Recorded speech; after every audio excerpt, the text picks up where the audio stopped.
When I was about 20, I actually threw myself through a window, 32 foot up, I think it was, actually through the glass.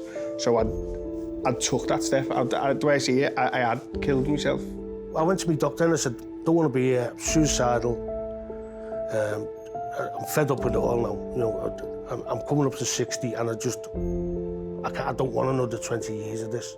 Went out in my van just to drive around and I just looked down and there was a rope in the van and I drove somewhere and that's where I tried to end my life. The littlest thing had become the biggest thing and then it exploded and then I found myself standing on a roof, 7 stories up, thinking, this is the best thing. This isn't just the best thing for me, this is the best thing for everyone.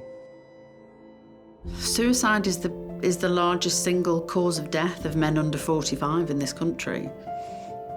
Can I say that again? The largest single cause of death of men under 45 in this country. It's shocking, isn't it?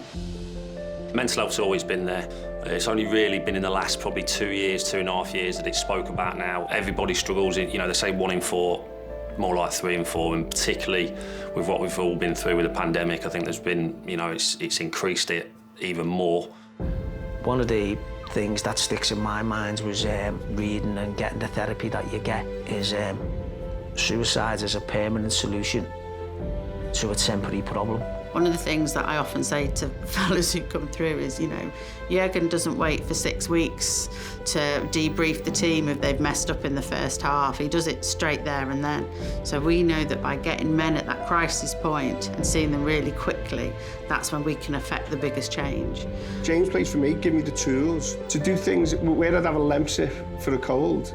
I've got tools to help me, to my mental health get better. Finding Sean's place was just, my God, I don't think I'd be here if it didn't. You think you can take the world on yourself, but eventually you can't. Eventually you need help. You need help, as simple as that. You know, a suicidal crisis isn't the end. It doesn't have to be. People can overcome it and they can move on and get back to their lives. Talk, reach out and talk.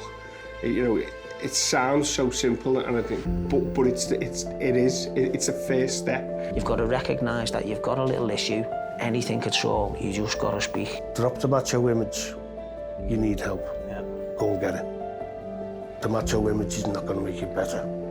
The help will. You know, the sad reality is that the thing that's most likely to kill a man in that place when we're all watching are themselves. That's the most likely cause of death for all the men at a match on Saturday. So if you're at that stage where you're feeling that suicide may be the answer, then stop. Talk to somebody close to you. Tell them how you're feeling and what you're thinking about, and let them help you make that first step into help.